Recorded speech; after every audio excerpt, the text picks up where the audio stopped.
नमस्कार, जन टीवी देख रहे हैं आप। मैं श्वेता शर्मा आपके साथ। खबरों की शुरुआत से पहले एक नजर डालेंगे अभी की हेडलाइंस पर। राज्य स्तरीय खेल महाकुंभ प्रतियोगिता का सीएम धामी ने किया शुभारंभ। युवाओं ने दिखाई प्रतिभा। 1 दिसंबर से 15 दिसंबर तक होगा आयोजन। देहरादून में बलभद्र खलंगा विकास समिति द्वारा आयोजित हुआ 50वां खलंगा मेला। सीएम धामी ने किया प्रतिभाग।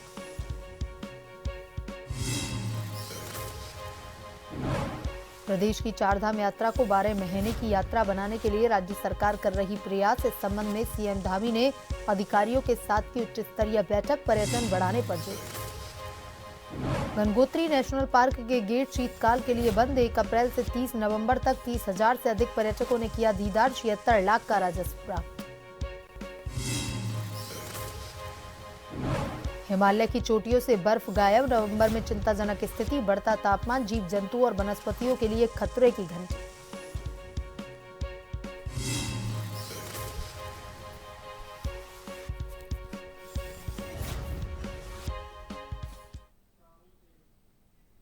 और अब खबरें विस्तार से। उत्तराखंड में 38वें राष्ट्रीय खेलों से पहले युवा खिलाड़ियों को प्रोत्साहन देने के लिए खेल महाकुंभ का आयोजन किया गया है, जिसका शुभारंभ आज मुख्यमंत्री पुष्कर सिंह धामी ने कर दिया है। 1 दिसंबर से 15 दिसंबर तक आयोजित होने वाले खेल महाकुंभ में प्रदेश के 12,000 युवा खिलाड़ी अलग अलग प्रतियोगिताओं में हिस्सा लेंगे। खेल महाकुंभ के शुभारंभ के मौके पर मुख्यमंत्री ने राष्ट्रीय खेलों के साथ अन्य खेलों में मेडल जीतने वाले खिलाड़ियों को इनामी राशि के साथ प्रोत्साहन राशि देने की घोषणा की है। वहीं मुख्यमंत्री ने कहा कि खेल महाकुंभ के आयोजन से खिलाड़ियों के प्रदर्शन में निखार आएगा और इसी खेल के जरिए खिलाड़ी नेशनल और इंटरनेशनल खेल प्रतियोगिताओं के लिए तैयार हो सकेंगे। वहीं खेल मंत्री रेखा आर्या का कहना है कि राष्ट्रीय खेलों की मेजबानी के लिए उत्तराखंड पूरी तरह से तैयार है और इस आयोजन से पहले अपने युवा खिलाड़ियों के प्रदर्शन को निखारने के लिए खेल महाकुंभ जैसे आयोजन जरूरी हैं।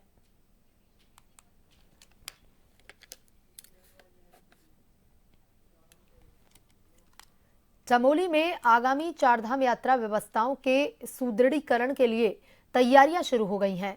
जिलाधिकारी संदीप तिवारी ने शनिवार को यात्रा व्यवस्थाओं से जुड़े समस्त अधिकारियों की बैठक ली। उन्होंने निर्देशित किया कि विगत यात्रा अनुभव एवं यात्रा काल की चुनौतियों को ध्यान में रखते हुए आगामी यात्रा को सुगम बनाने हेतु व्यवस्थाओं को सुदृढ़ किया जाए।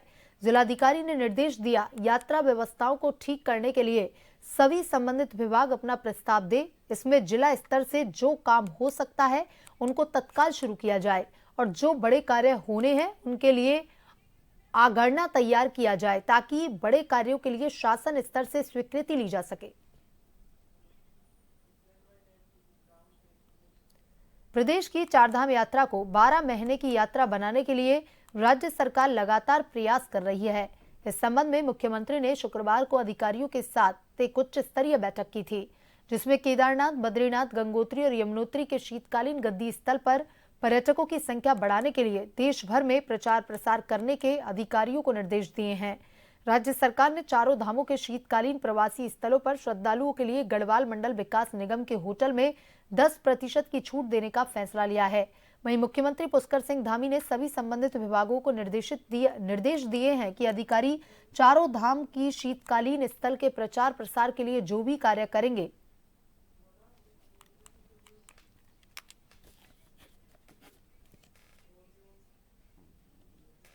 एक तो सबसे पहले तो हम अपने जो भी शीतकालीन स्थानों पर आने वाले यात्री हैं, पर्यटक हैं, श्रद्धालु हैं, उनको किसी प्रकार की भी असुविधा का सामना न करना पड़े, हम उसको प्राथमिकता से लेते हुए कल से ही हमने इस दिशा में काम करना प्रारंभ कर दिया है। और हम कहेंगे जहां आज भारतवर्ष के अनेक अनेक स्थानों पर जहां धुंध लगी हुई है, सूर्य दिखाई नहीं देते हैं, हमारे यहाँ पर उनको हिमालय भी दिखाई देगा, सूर्य भी दिखाई देंगे, अच्छा परिवेश भी मिलेगा और अच्छा एक पर्यावरण भी मिलेगा। तो हम सबको आमंत्रित करेंगे और मैं स्वयं भी प्रयास करूंगा कि अनेक स्थानों पर जाऊं। हमारे मंत्रीगण भी जाएंगे, हमारे संगठन के आदरणीय अध्यक्ष जी श्री महेंद्र भट्ट जी स्वयं भी, क्योंकि उसी घाटी में उसी स्थानों पर पले बड़े हैं, सबको हम लोग स्वयं जाकर एक एक स्थानों पर लोगों को आमंत्रित करेंगे। और बाबा केदार की कृपा से हमारी जो यात्रा है अभी 12 मास की यात्रा होगी आने वाले। रुड़की में राज्य मत्स्य सहकारी संघ समिति संघ उत्तराखंड की एक विशेष बैठक आयोजित की गई। इस बैठक में वर्तमान अध्यक्ष के खिलाफ अविश्वास प्रस्ताव लाने के साथ संघ के अध्यक्ष पद पर बदलाव का निर्णय लिया गया, जिसमें अशोक कुमार वर्मा को हटाते हुए सर्वसम्मति से अंबिका सिंह को संघ का नया अध्यक्ष चुना गया। इस बैठक में 12 में से 9 सदस्य उपस्थित रहे, जबकि 3 अनुपस्थित रहे।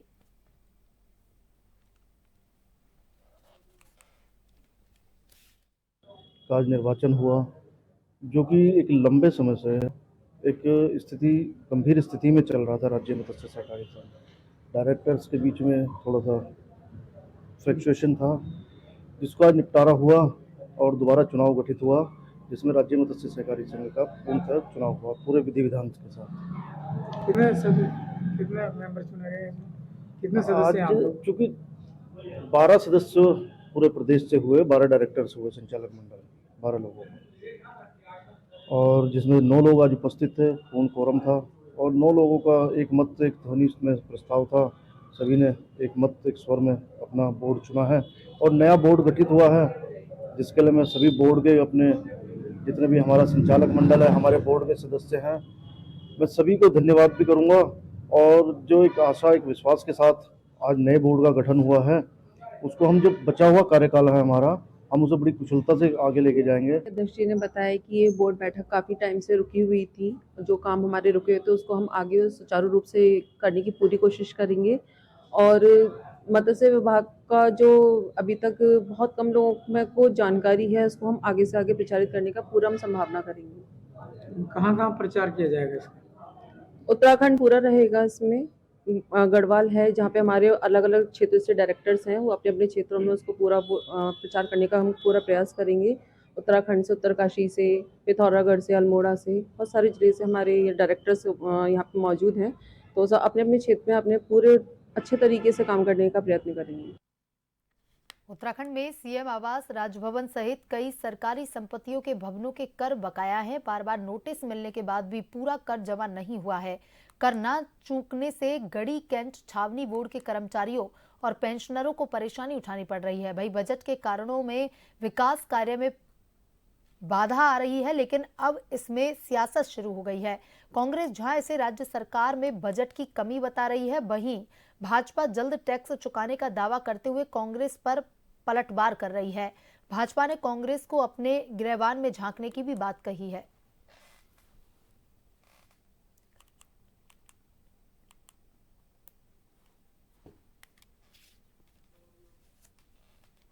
सकता है कुछ तकनीकी कारणों से ये भुगतान नहीं हो पाया होगा, लेकिन हमारी सरकार के द्वारा लगातार जो ये कर छावनी बोर्ड का जो कर को सारी राज्य सरकार को भुगतान करना था, उसको कम किया गया है और उसको आगे भी लगातार उस पर कार्रवाई चल रही है। लेकिन कांग्रेस पार्टी को कुछ बोलने से पहले ये जरूर सोचना चाहिए, उनको जवाब भी देना चाहिए कि 2012 से 2017 के बीच उनकी सरकार थी, मुख्यमंत्री आवास में उनके मुख्यमंत्री थे, राजभवन भी उनकी उसमें था, चाहे अन्य विभाग जहाँ जो बकायेदार हैं, तो उस पर उस समय एक भी पैसा उनकी सरकार में छावनी बोर्ड को भुगतान नहीं किया गया। इसके बारे में उनको जरूर जवाब देना चाहिए। कोटद्वार का सबसे प्राचीन मंदिर सिद्धवली बाबा का वार्षिक उत्सव 6, 7 व 8 दिसंबर को होने जा रहा है। इस बार बाबा का 25वां वार्षिक उत्सव है, जिसे और भी भव्य रूप से मनाया जा रहा है, जिसके लिए तैयारियां जोरों पर हैं। इस संदर्भ में सिद्धवली मंदिर में दिलीप महंत व विभागीय अधिकारियों के साथ एक बैठक की गई, जिसमें वार्षिक उत्सव में किसी तरह की कोई परेशानी ना हो और श्रद्धालु आराम से बाबा के दर्शन कर सकें। सिद्ध बाबा के वार्षिक उत्सव में दूर दूर से लाखों की संख्या में श्रद्धालु आते हैं। यह वार्षिक उत्सव 3 दिनों तक चलता है और लगातार भंडारा भी चलता रहता है। भक्तों को पूरे साल बाबा के वार्षिक उत्सव का इंतजार रहता है। पहले दिन शोभा यात्रा निकाली जाती है।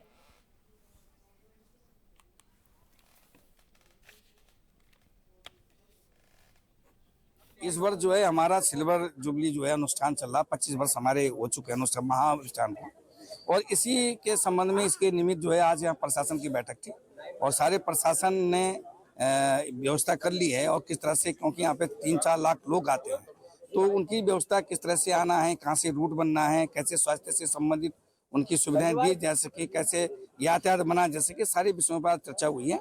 और मुझे पूरा विश्वास है कि बहुत अच्छा मेला जो यहाँ पर आयोजित होगा। जिला चमोली के दूरस्थ विकासखंड पोखरी में सरकार के द्वारा शासनादेश जारी होने के बावजूद भी अभी तक 8 महीने बाद भी सड़क का निर्माण कार्य प्रारंभ नहीं हो पाया, जिसके चलते स्थानीय लोगों में खासा आक्रोश का माहौल है। बताते चले कि बीते फरवरी माह में क्षेत्रीय जनता ने नोली धोतीधार मोटर मार्ग को लेकर संघर्ष समिति का गठन किया था, जिसको लेकर 34 दिनों तक सभी क्षेत्रीय जनता ने सड़क की मांग को लेकर एक बड़ा आंदोलन किया, जिस पर बीते मार्च माह में सरकार ने आंदोलन का संज्ञान लिया और 16 मार्च को सड़क के निर्माण के लिए शासनादेश जारी किया। लेकिन आज 8 महीने बीत जाने के बाद भी अभी तक सड़क का निर्माण कार्य प्रारंभ नहीं हो पाया, जिस पर समस्त क्षेत्रीय जनता का आक्रोश एक बार फिर से देखने को मिल रहा है। स्थानीय लोगों का कहना है कि यदि सड़क का निर्माण कार्य जल्द से जल्द प्रारंभ नहीं होता है तो समस्त क्षेत्रीय जनता एक बार फिर से बड़े आंदोलन का रुख अपनाएगी।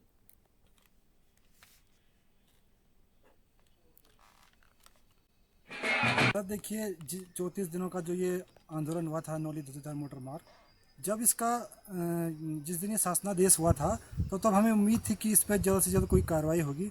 लेकिन आज 7-8 महीने बीत जाने के बाद भी इस पर विभाग की जो लापरवाही है साफ दिख रही है। लेकिन हम उम्मीद करते हैं कि अगर इस पर जल्द से जल्द ये विभाग अगर कोई नतीजा नहीं लेता है तो हमें दोबारा बाध्य होना पड़ेगा और सारे लोग जो हमारे जितने भी जनप्रतिनिधि हैं, हमारे मीडिया कर्मी हैं, इस पर फिर से हमें ये उसके लिए आंदोलन के लिए बाध्य होना पड़ेगा हमें। और विगत 10 फरवरी 2024 को नौली धोतीधार मोटर मार्ग के लिए पोखरी के समस्त जनप्रतिनिधियों ने एक आवाज़ उठाई थी, एक आंदोलन किया था और 34 दिनों के धरना देने के पश्चात इसका जो शासनादेश हुआ, शासनादेश होने के पश्चात मात्र अभी तक एक बार इस रोड की सर्वे हुई है और 7-8 महीने बीतने के बाद भी अभी इस पर कोई भी कार्रवाई विभाग के द्वारा नहीं की गई है। बहुत दुख की बात है। ठेकेदार की सर्वे तो हो गई है लेकिन उस पर जियोलॉजिस्ट का विजिट होना है। अभी मेरी बात हुई नेक्स्ट वीक का, वो टेंटेटिव प्लान कर रहे हैं कि नेक्स्ट वीक तक मैं अपना प्रोग्राम बनाता हूँ। बाकी देखते हैं, जैसा भी होगा सूचित कर देंगे आपको। खबरों की तरफ, कोसानी और बागेश्वर से इन दिनों हिमालय पर्वत बर्फ विहीन दिखाई दे रहा है। स्थानीय लोगों के मुताबिक पिछले साल इन दिनों पूरे हिमालय में बर्फ रहती थी, जो धीरे धीरे कम हो रही है। जानकार इसे ग्लोबल वार्मिंग का असर मान रहे हैं। कोसानी से दिखने वाला पंचाचुली व नंदाकोट का क्षेत्र जो कभी बर्फ से ढका रहता था, वहां अब काले पहाड़ दिखाई दे रहे हैं। कपकोट क्षेत्र में स्थित पिंडारी ग्लेशियर पहले जहां तक फैला हुआ था, वहां हिम रेखा पीछे खिसकने से ग्लेशियर सिकुड़ रहा है। स्थानीय निवासी किशन वोरा ने बताया, ये पहाड़ इस समय बर्फ से सफेद हुआ करते थे, लेकिन फिलहाल उन पर केवल बर्फ की कुछ ही धारियां हैं। पिछले कई वर्षों से लगातार हिमालय की बर्फ कम हो रही है। वहीं स्थानीय निवासी रमेश कृषक का कहना है कि हिमालय में बर्फ का पिघलना एक चिंताजनक विषय है, जिससे नदियों का भी जलस्तर सूख रहा है। उनका मानना है कि बर्फ का पिघलना ग्लोबल वार्मिंग का सबसे बड़ा कारण है। उन्होंने कहा, सबसे चौंकाने वाला विषय है ओम पर्वत में बर्फ का पिघलना। भूगोल विभाग के विभाग अध्यक्ष प्रोफेसर कमलेश्वर त्रिपाठी का कहना है कि ग्लोबल वार्मिंग की वजह से जलवायु परिवर्तन और जलवायु परिवर्तन की वजह से हिमालय में बर्फ कम होती जा रही है।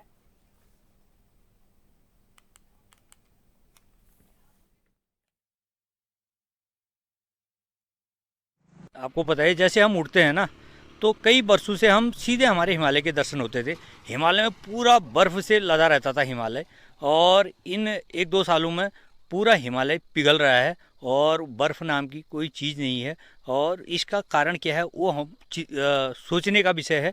और बर्फ़ अपने आप में पिघलना एक चिंतनीय विषय भी है, चिंता का विषय है, क्योंकि बर्फ़ जब पिघल जाएगा तो शायद हमको पानी भी बहुत कम मिलेगा, ना के बराबर मिलेगा। ये एक सोचने का विषय है। जहाँ तक मैं समझता हूँ, ये जो अभी इस साल हिमपात नहीं हुआ है पहाड़ों पर, इसका जो मुख्य कारण है ये ग्लोबल वार्मिंग है। ग्लोबल वार्मिंग जिसको हिंदी में हम कह सकते हैं वैश्विक गर्माहट। तो ये न सिर्फ पहाड़ी भाग में देखने में आ रहा है, बल्कि मैदानी भाग में भी जितना टेम्परेचर डाउन होना चाहिए अभी इस समय नहीं हो पा रहा है, क्योंकि वहाँ पर भी मैदानी इस समय तक 15 नवंबर तक ठीक ठाक ठंडक शुरू हो जाती है, लेकिन मैदानी भाग में भी देखा जा रहा है कि वहाँ भी अभी ठंडक नहीं शुरू हो पाई है। और पहाड़ों में अब तक तो 2-3 बार हिमपात हो जाता है, लेकिन अभी तक हिमपात न होने का कारण है वैश्विक गर्माहट, जबकि पिछले साल ही अब तक हिमपात हो गया था और इस साल डिले हुआ है। तो निश्चित रूप से ये कहीं न कहीं ये संकेत कर रहा है मौसम में ये परिवर्तन कि हमें अब सतर्क हो जाना चाहिए। यहाँ पे मरीज़ देखते हैं और पहाड़ में उसके वजह से जो हम दिन प्रतिदिन देख रहे हैं, एस्थमा है, एलर्जी के पेशेंट हैं, COPD है, इनमें लगातार बढ़ोतरी हो रही है। क्योंकि अगर ये ग्लोबल वार्मिंग और जो पॉल्यूशन का इफ़ेक्ट है मेनली, वो क्या करता है कि एक तरह से पॉल्यूशन और एक अलग ही तरह का एनवायरनमेंट दे रहा है, जिससे जो सांस से संबंधित और हृदय रोग से संबंधित दोनों की तरह के मरीजों में इन दिनों हम जो देख रहे हैं OPD में, उनमें काफ़ी इजाफा होता जा रहा है प्रतिदिन पहले के वर्षों के अपेक्षा। तो ये एक गंभीर विषय है। गंगोत्री नेशनल पार्क के गेट शीतकाल के लिए बंद कर दिए गए हैं। 1 अप्रैल से 30 नवंबर तक इस पार्क में अब तक 30,000 से अधिक पर्यटकों ने यहां का दीदार किया। वहीं फॉरेस्ट विभाग को यहां से 76 लाख का राजस्व प्राप्त हुआ। आपको बता दें कि गंगोत्री नेशनल पार्क के अंतर्गत गोमुख ग्लेशियर्स, नेलोंग वैली का दीदार करने हर साल पर्यटकों की भीड़ लगी रहती है। 30 नवंबर को शीतकाल के लिए यहां के चारों गेट बंद कर दिए जाते हैं और 1 अप्रैल को पुनः पर्यटकों के लिए इसे खोल दिया जाता है।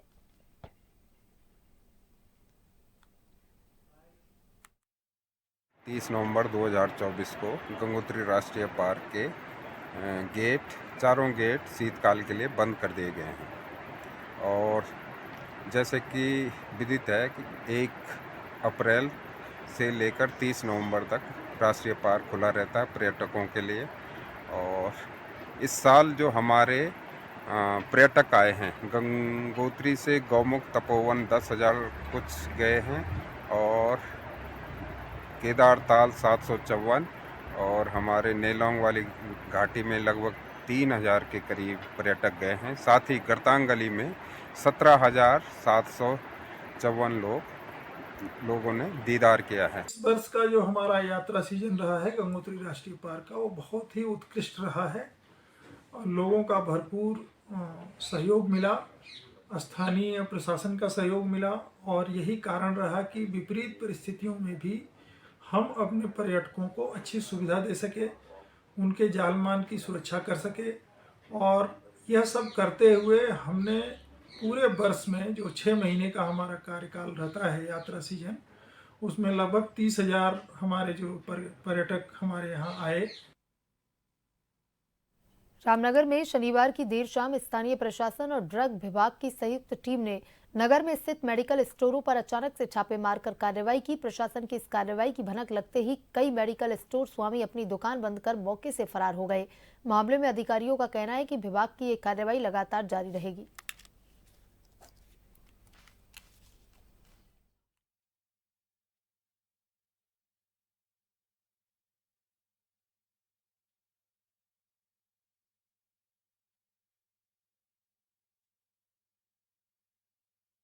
बीच में कई दिनों से शिकायत प्राप्त हो रही थी कि कुछ ऐसे केमिस्ट की दुकानें हैं जिनके पास लाइसेंस नहीं है या जो लाइसेंस धारक भी हैं, उनके द्वारा ऐसी दवाइयाँ जो कि बिना प्रिस्क्रिप्शन के नहीं बेची जानी चाहिए, खासकर ऐसी दवाइयाँ जो नारकोटिक्स दवाइयाँ हैं उनको बेचा जा रहा है, जिससे कि अवैध नशे का एक किस्म से व्यापार किया जा रहा है। ये शिकायत हमें प्राप्त हुई थी, गोपनीय जाँच करवाई गई, जो जाँच में भी ये पुष्टि हुई है, जिसके क्रम में आज 3 जगह हमारे द्वारा छापामारी कार्रवाई की गई, जिसमें एक में उपरोक्त नारकोटिक्स जो ड्रग्स हैं आपके प्रोहिबिटेड, वो मौके पे होने पाए गए हैं। उनके द्वारा किसी प्रकार का विवरण उसके संबंध में नहीं दिया गया, उसे मौके में सील कर दिया गया है, उसमें अग्रता कार्रवाई करने की संस्तुति कर दी गई है। इसी प्रकार 2 अन्य में भी अनियमितताएँ पाई गई हैं, उनके भी लाइसेंस निरस्त करने की संस्तुति की जा रही है।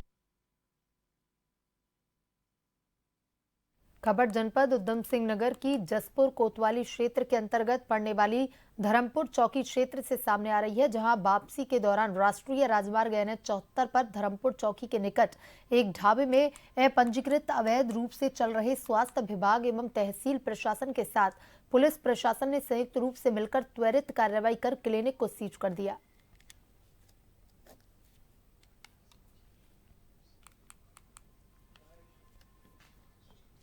धर्मपुर चौकी के पास 4 लेन पर एक ढाबे के अंदर क्लिनिक चल रहा था जो अपंजीकृत था। हम लोग और प्रशासन की टीम उधर से आ रहे थे तो देखा एक ढाबे के सामने मरीज खड़े हैं और वो अंदर से बंद है। तो हम लोगों ने अंदर जाके देखा तो हमें वहाँ मरीज दिखे, वहाँ पे कंपाउंडर भी दिखे। उन्होंने बताया कि इसको डॉक्टर गिलानी चलाते हैं, जो कि उस मौके पर मौजूद नहीं थे।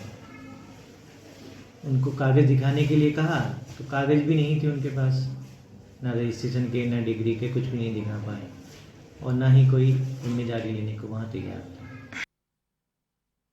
हरिद्वार में महिला व्यापारियों के लिए बनाए गए पिंक वेडिंग जोन को नगर निगम ने विस्थापित कर दिया है, जिससे महिला व्यापारियों ने नाराजगी जताई है। नगर निगम में नाराज महिला व्यापारी पिछले 4 दिनों से नगर आयुक्त कार्यालय पर धरना दे रही हैं। रोडी वेलवाला क्षेत्र में महिलाओं को 100 खोखे आवंटित किए गए थे, जिनमें से कुछ दुकानों में महिलाओं ने व्यापार भी शुरू कर दिया था। नगर निगम प्रशासन ने इन अस्थायी दुकानों को हटाकर के दूसरी जगह पर शिफ्ट कर दिया है। महिला व्यापारी लगातार नगर निगम से अपनी दुकानों को चिन्हित वेडिंग जोन में ही लगाने की मांग कर रही हैं।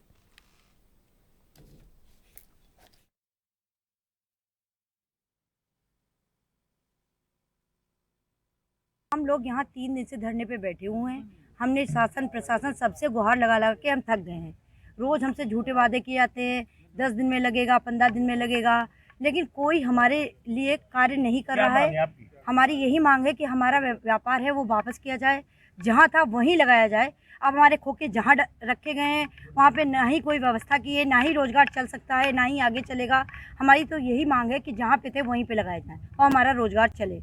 स्टे लगा हुआ था माननीय हाई कोर्ट का, तो उनसे अब 6 नवंबर को अभी फिर एक आया है कि अनुमति कुछ शर्तों के साथ मिल गई है कि ये जो बड़े बड़े मेले का आयोजन होगा, स्नान वगैरह का, तो उस समय ये हटाए जाएंगे।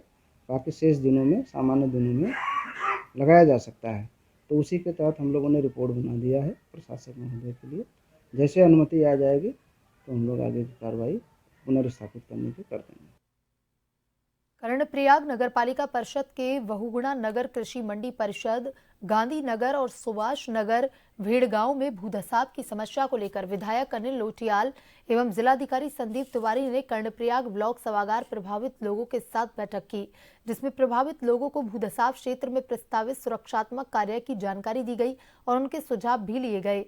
जिलाधिकारी ने बताया कि बहुगुणा नगर में भूधसाव के ट्रीटमेंट के लिए सिंचाई विभाग के माध्यम से 41 करोड़ 65 लाख का आगणन तैयार किया गया है। बहुगुणा नगर में भूधसाव की रोकथाम के लिए 85 मीटर एरिया में माइक्रो पाइलिंग का कार्य, साथ ही ड्रेनेज सिस्टम को ठीक किया जाएगा।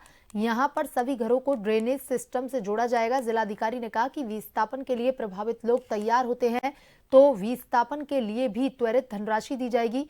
जिला आपदा प्रबंधन अधिकारी NK जोशी ने बताया कि बहुगुणा नगर में 1,30,000 प्रति व्यक्ति के हिसाब से 33 प्रभावित लोगों को मुआवजा वितरण किया गया है। साथ ही 4 प्रभावित लोगों को NH द्वारा मुआवजा दिया गया है।